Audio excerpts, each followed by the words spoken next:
Now to the war in Ukraine. Last week, Ukrainian missiles struck Donut. The attack killed a few soldiers, but here's a catch: they weren't Russians. In fact, new reports suggest that they were North Korean soldiers. What were they doing in Ukraine? How did they end up in Donut? Well, it seems like it's the extension of a military PCT that Moscow and Pyongyang signed in the month of June this year. They pledged to extend military ties.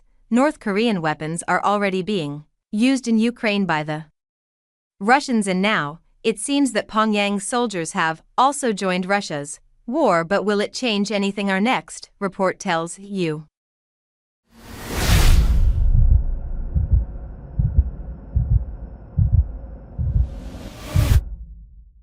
It was Vladimir Putin's birthday. Yesterday the Russian leader turned 72, and of course messages poured in from across the globe. One such special message came from Kim Jong-un, the North Korean dictator. He called Putin his closest comrade, adding that relations between Moscow and Pyongyang would be raised to a new level. Do the deepening ties mean they would fight each other's wars? A new report suggests so. According to South Korea, North Korean soldiers are fighting alongside Russian troops in Ukraine. The revelation came from Seoul's defense minister.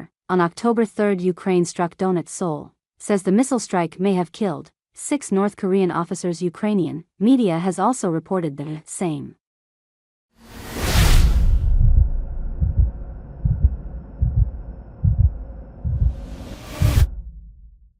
So the partnership is going to new levels, and that's been the case for a while now. In June, Putin landed in Pyongyang. It was his first visit to the country in 24 years, and ECAU the fanciest red cup but welcome. Last year Kim traveled to a city in the Russian Far East, so the ties have been growing, and one of the reasons for that is the war in Ukraine. It's left Putin isolated. He's lost the West, he's lost support, he needs new allies, and what better option than North Korea? The Moscow Pyongyang relationship goes back decades. It started in the 1950s with Kim's grandfather Kim Il-sung. In between, the two nations grew apart, but now things are back on track.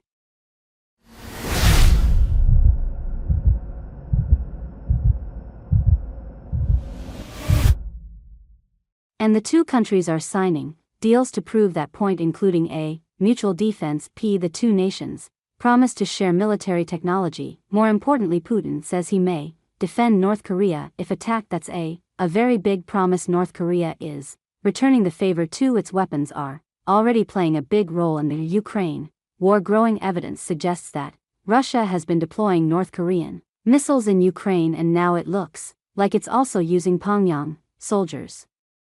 Which brings us to the question, how far does this no-holds-barred friendship go? Well, there's nothing organic about this comradeship. It may look like these two are BFFs, but it's based on common enmity towards the US.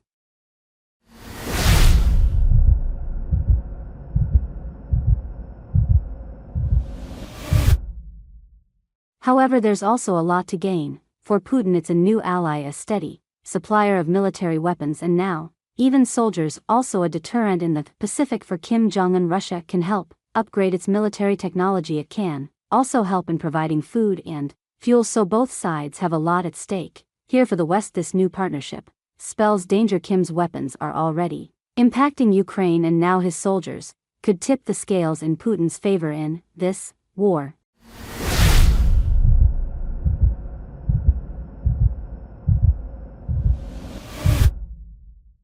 Thanks for watching this video.